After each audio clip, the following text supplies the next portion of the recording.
Hello and welcome back. Today we are continuing our lecture series on the Civil War.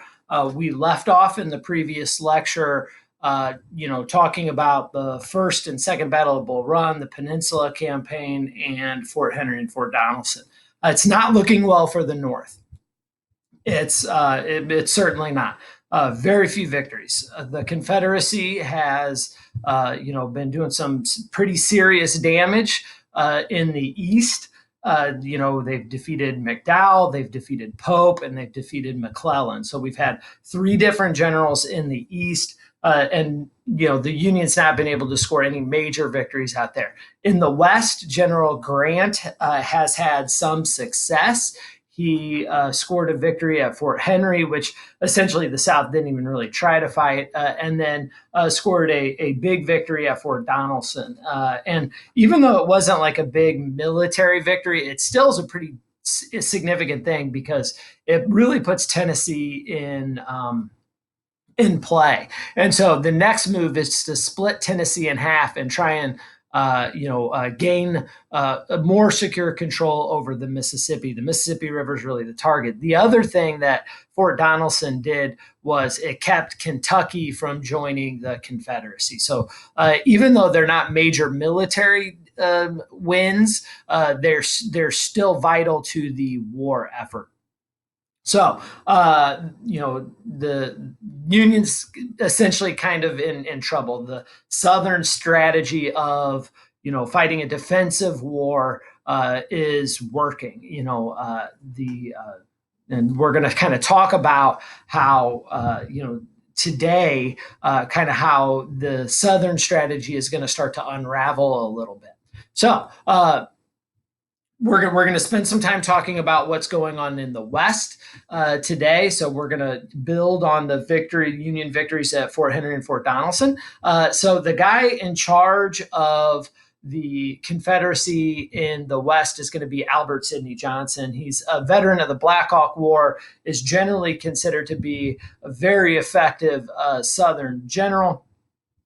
And he is in charge of the West. And so, he's going to be the guy that's going to be fighting Grant. And so even though, he's is a very good general, very smart, unfortunately for him and fortunately for the North, Albert Sidney Johnston is going to be facing Grant. And so all the kind of strategies that are working for Lee out east aren't going to work for Johnston out west. Johnston's going to kind of do the same stuff.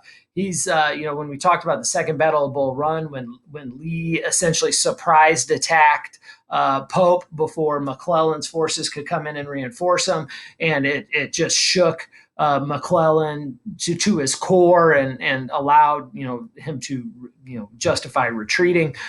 So Albert Sidney Johnston is going to try that same kind of move against Grant in the West, but Grant just isn't going to surrender. He's not going to give up. He's going to drive through the attack. And so even though Johnston is a very good general, he's just Grant's just going to overwhelm him with superior numbers. So he's in charge of the Western Theater for the South. All right. Now, Grant is going to, be essentially given his right hand here in the Western campaign, just like, General Lee has his, go-to guy in Thomas Stonewall Jackson. We're going to see Grant's right-hand man is going to end up becoming William Tecumseh Sherman. William Tecumseh Sherman is very similar to Grant in that he doesn't really care about anything but victory, right? He cares about winning. And what I mean by that is he's not one of those gentleman soldiers. You can take a look at him here. He's disheveled. His hair's never done right. His beard's always scraggly. He doesn't care about his uniform fitting him perfectly or whether it's clean or not. He's just concerned about winning this war. And ultimately ends up becoming one of the first practitioners of an idea called total war.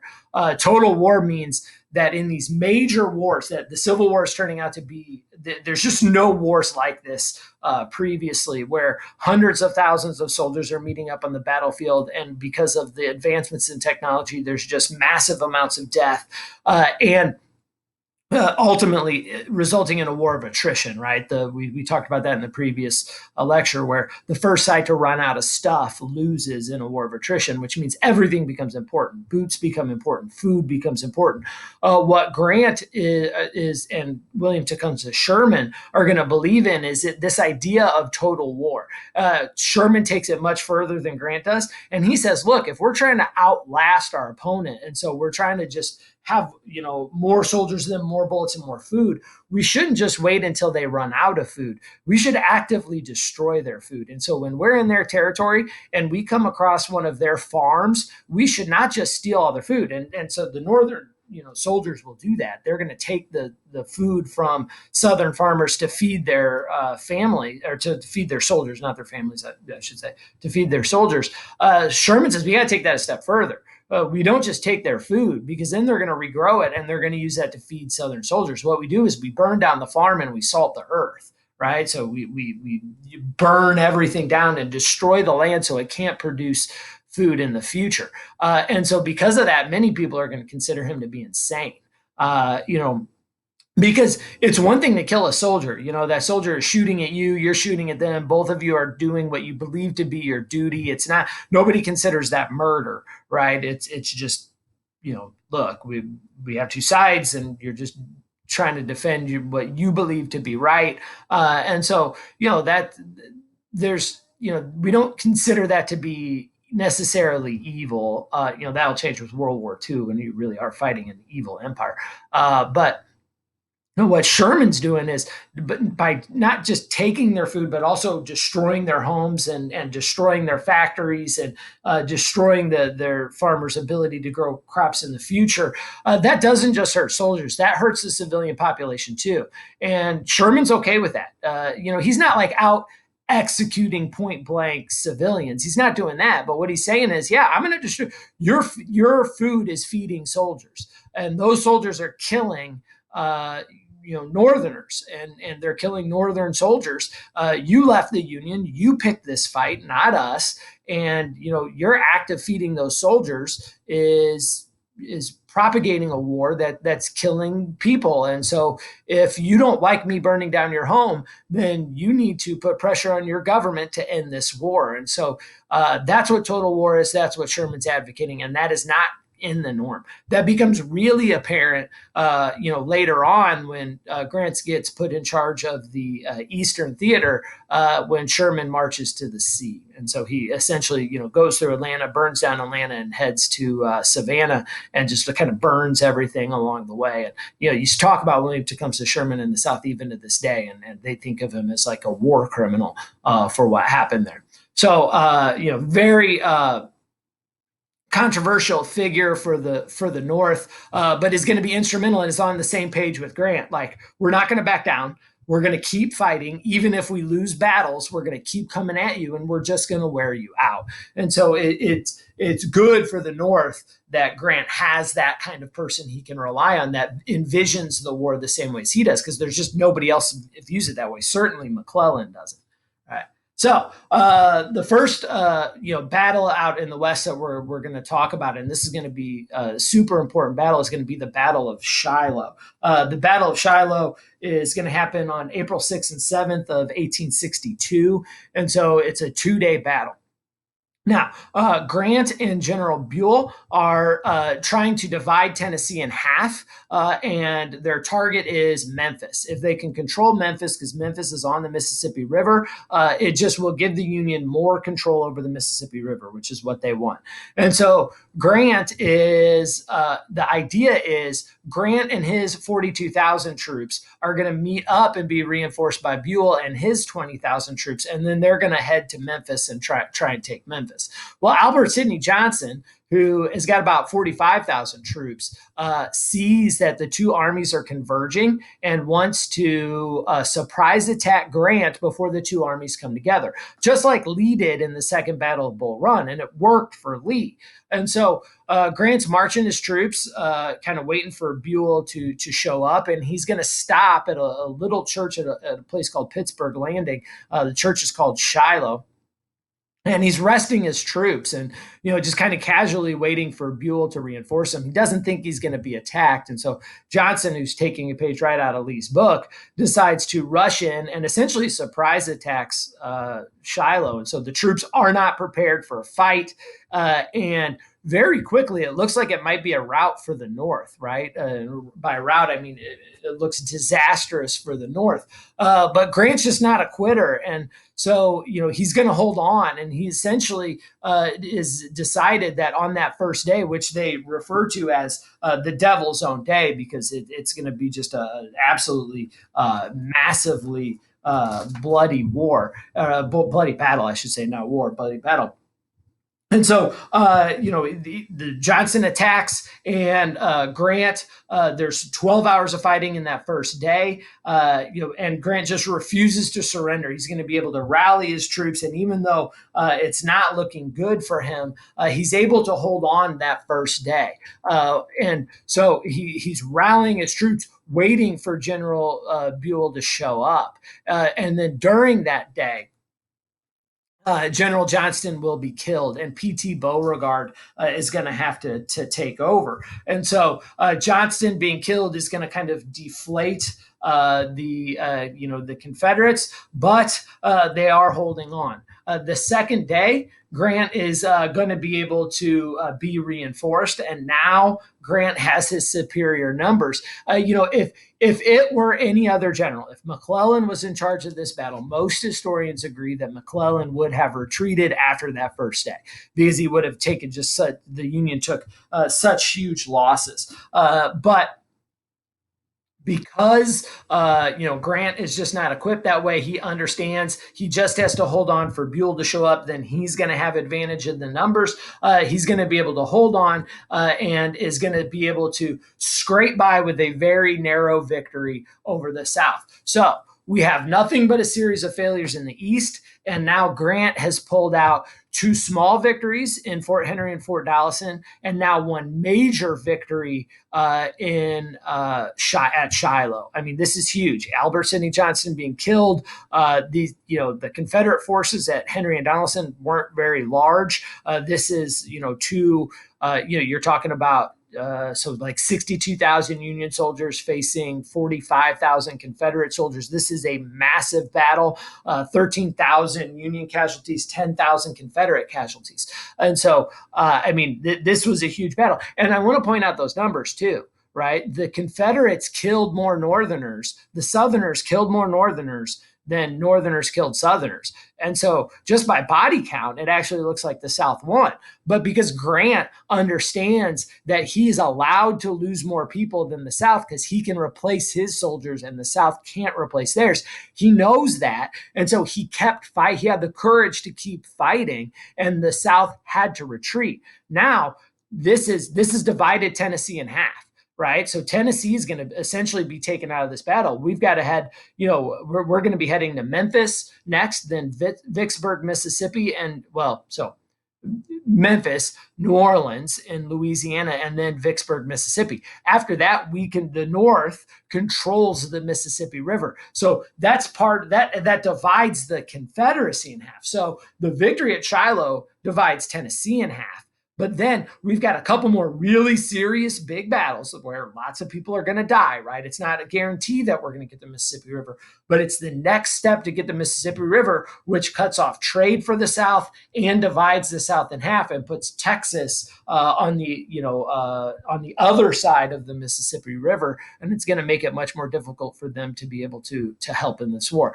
So this is going to be a massive victory. Now, it doesn't get played up as much of a massive victory in the media, in the newspapers, because it's out west and the major cities are all out east. And so they just kind of, there's a disdain for the Western theater. It's like, yeah, you're winning out where nobody lives and nobody cares. Now, that's not true. Lots of people live out there, and it's certainly strategically important. But kind of the elite Easterners don't recognize how important this victory is. Lincoln does, though. And Grant is totally on his radar now, and is building up the resume that's going to be necessary for him to be able to take over all the Union forces eventually. We're not there yet, but it's laying that groundwork.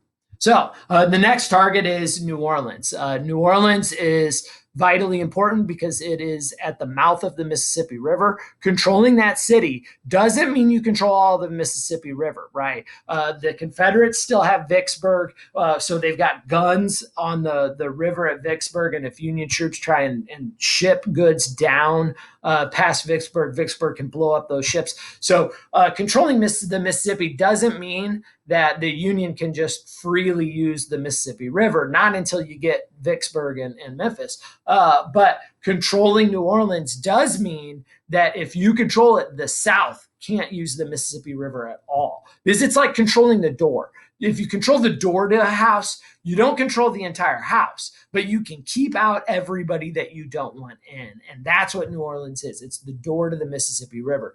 So the Union is going to bring their superior naval forces, and they're going to start a 7-day bombardment of the city. And a lot of the veteran troops at Shiloh that have tasted victory and kind of know what the fighting is going to be, they're going to be sent down to help take New Orleans. And after about 7 days, General Butler, who's going to get the name Beast Butler because of how brutal he is, and this guy really is kind of insane. Say what you want about Sherman, Butler is kind of nuts. He's going to be able to bring those troops in for the kill in New Orleans, and he's going to be able to take the city.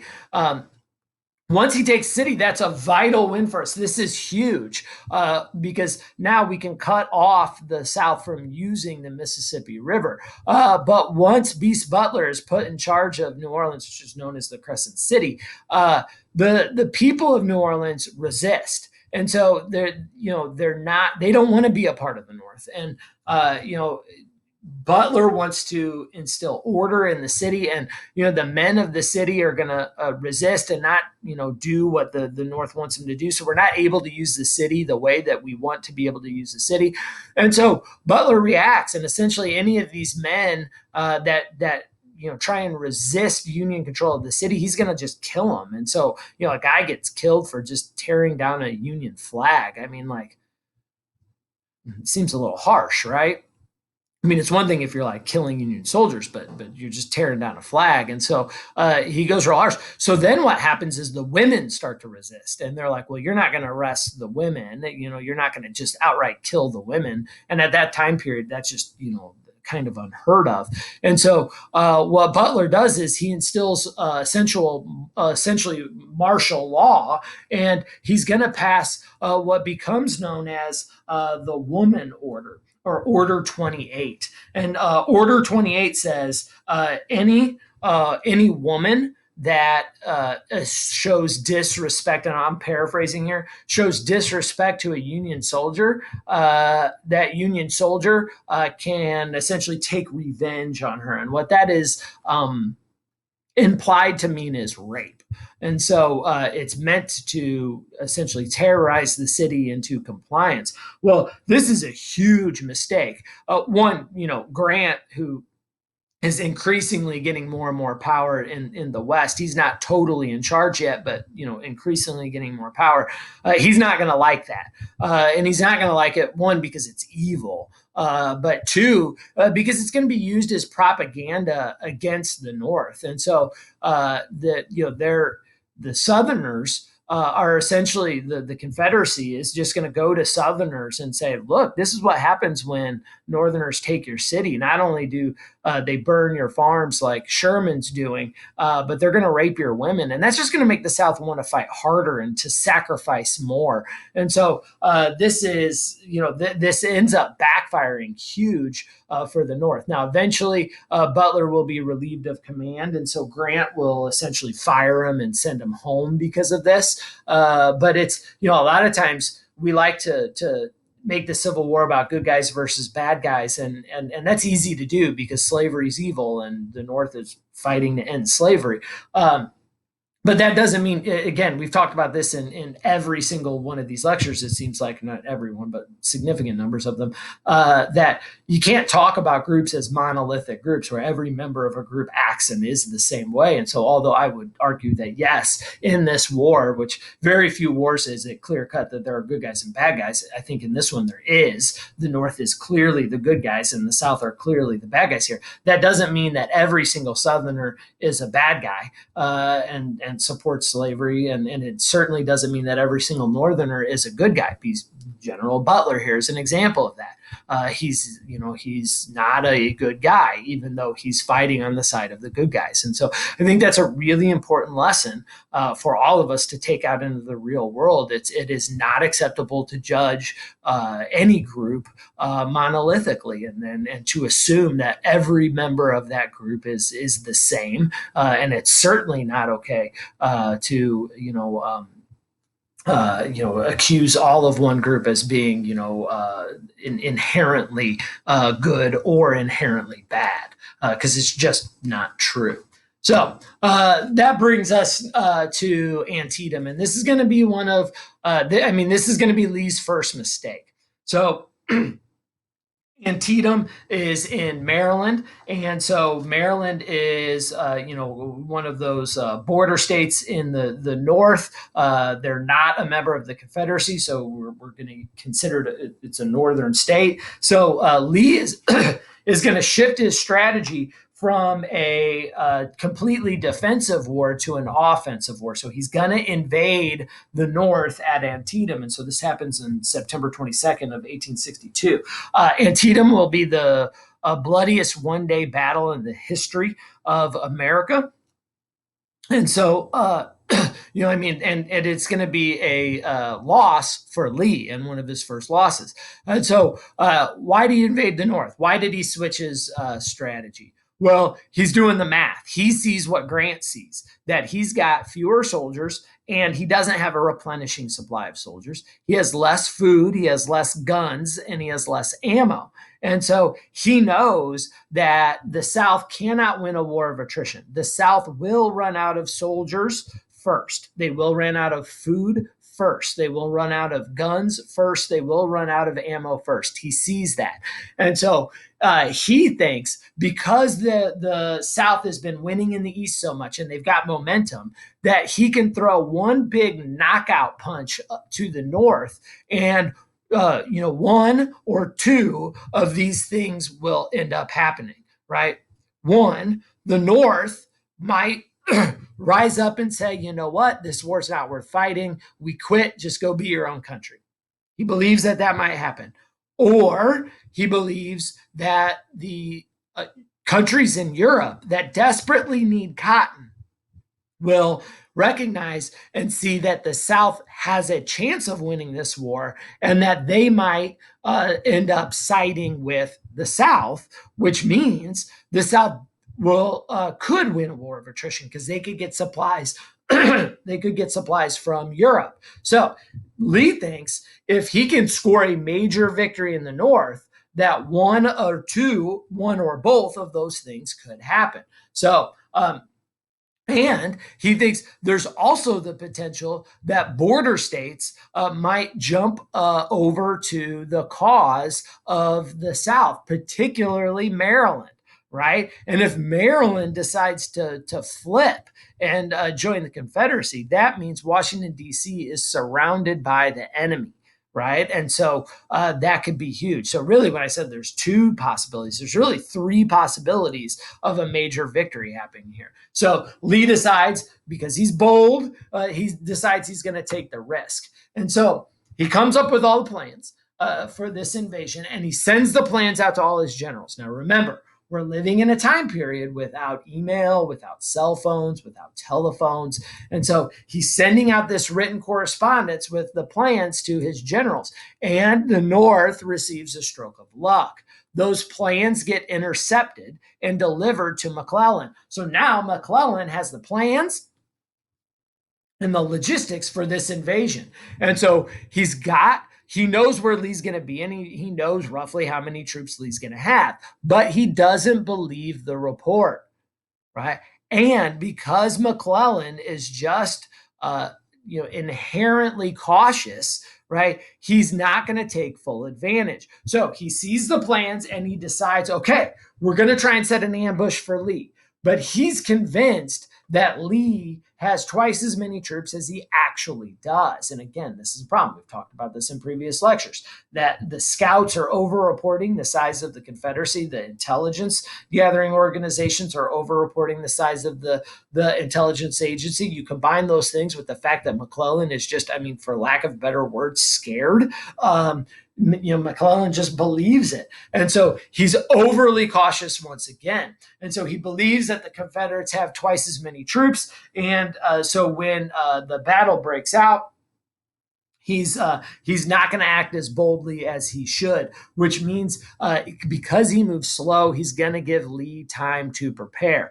And I just can't say this enough. You can't give Lee time to prepare. Now, politically, Lincoln is begging for a victory on the East Coast. He's begging for a major victory because he's decided he wants to issue the Emancipation Proclamation. He essentially wants to say, look, that from this day forward, the slaves in all the states that are in rebellion, not the border states, but the slaves that are in states in rebellion will be free. And so essentially he wants to free those slaves. Now, we'll talk about that a little bit later. Can he actually free slaves that are in the states that are in rebellion? Like, is Mississippi just going to let their slaves go? Of course they're not. But he believes that maybe that these slaves, that once they hear about it, will stop working as hard and maybe sabotage the South's production of food and things. Maybe they'll desert and join the North's cause. He believes that, but mostly what he believes is that it'll keep Europe out of the war. But he can't just issue that.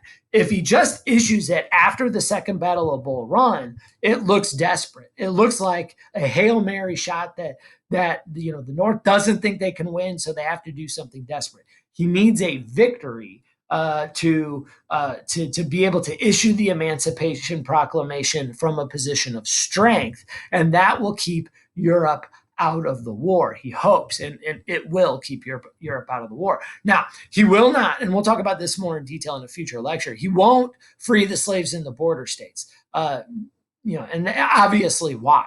If you think about it for even a second, you can understand why. Because if he frees the slaves in the border states, what are the border states going to do? The ones that, Kentucky, Maryland, Missouri, what are they going to continue to fight or continue to stay on the side of the North? No, of course not. They'll switch to the Confederacy, and so Lincoln's playing a very risky political game here. So. What we'll see is there's some early successes in the battle. McClellan is going to flank Lee. Lee is going to be surprised that McClellan is as bold as he is, because McClellan just hasn't been bold in the past. Doesn't necessarily know that McClellan is only being bold because he knows Lee's plan and has been able to prepare. So what we're going to see is just a massive battle. This is the cornfield. This is one of the massive killing fields. We'll see about 8 hours of fighting here with about 15,000 casualties. The center of the fighting is going to be around Bloody Lane here, where you're going to have about 3 hours of fighting and about 5,000 casualties. And so the day is racking up massive amounts of casualties. Eventually, this is Burnside's bridge here. About 500 rebels. Burnside's bridge is this bridge. About 500 rebels here are defending this bridge. If the Union gets the bridge, then Lee will essentially be outflanked. And so these rebels will hold out against the Union general, General Burnside. We'll see why he's called General Burnside later. He's got gigantic sideburns.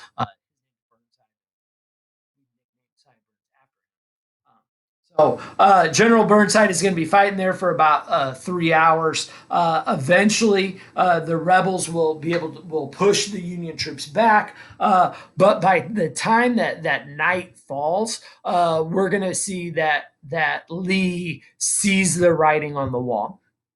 And eventually the Union forces are going to overcome the Southern Confederate forces, and Lee is going to retreat. He's going to head back to Virginia after about 23,000 casualties in this battle. Now, when that happens, Lee's retreating. It's kind of retreats are always like organized chaos, and which means you're vulnerable. And so Lee fully expects an attack while he's vulnerable, and the Army of Virginia is just super vulnerable here. McClellan, after getting the victory of the day, I mean, this is the first time Lee is retreating in any kind of massive and any major battle. McClellan just relaxes and fails to pursue Lee. There was an opportunity here to potentially wipe out the Army of Virginia and end the war, and McClellan didn't take it. Again, he's just overly cautious. Because of that, the North gets this very, very narrow victory, right? I mean, just barely wins this thing and gets to claim the victory, which means Lincoln will get to issue the Emancipation Proclamation, which is vitally important.